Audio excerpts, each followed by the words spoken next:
Guys, હું છું માનસી ને આપ સૌનું હાર્દિક સ્વાગત છે મારા મિની બ્લોગમાં.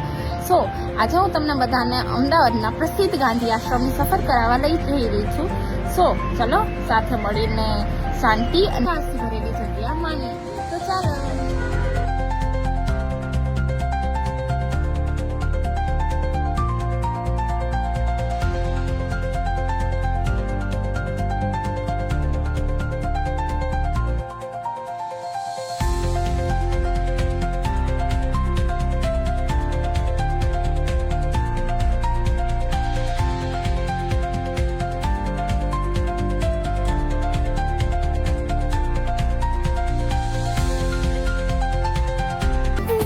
इंतजार की घड़ी खत्म हुई और ये आ गया गांधी आश्रम.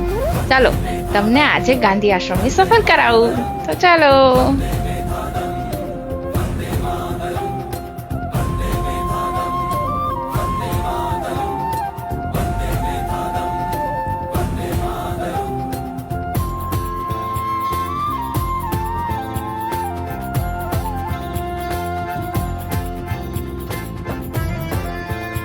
આ જગ્યા જોઈને મને તો એવું કહેવું છે તમને બધાને, તમે બધા તમારા બાળકોને લઈને અહીં આવો, એનાથી એમને ગાંધીજી વિશે માહિતી મળશે.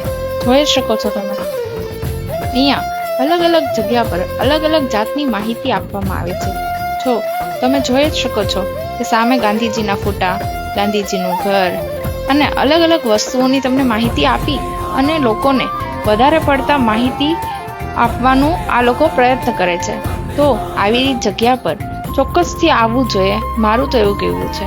અને અહીં જોઈ શકો છો સ્વિમિંગ પુલ પણ છે, પણ અહીં મનાઈ છે સ્વિમિંગ કરવાની. સો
અહીંયા આવીને મને અલગ જ આનંદ થયો, જાણે મનમાં એક અલગ શાંતિ અનુભવાઈ અને જિંદગીભરના એટલા ઘોંઘાટ, એટલા ટેન્શન્સ બધું અહીંયા આવીને ભૂલાઈ જવાઈ ગયું.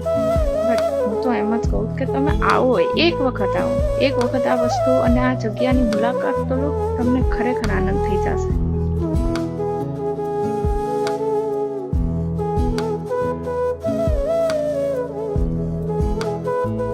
અહીંની એક ખાસ વસ્તુ આ બર્ડ્સનો અવાજ, જે એટલી મનને શાંતિ આપે છે.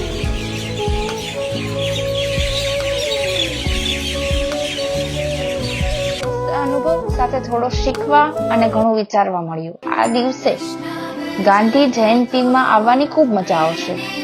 તો તમે પણ ગાંધી જયંતિના દિવસે જો ગાંધીજીના વિશે જાણવા માંગતા હો તો તમે આવી જાઓ ગાંધી આશ્રમ. અને ફોટો તો ઘણા લીધા, પણ આવીને અહીંયા થાક ચોક્કસ ઉતરી ગયો.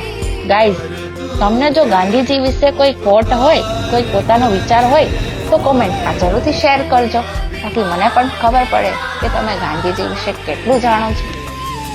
By guys.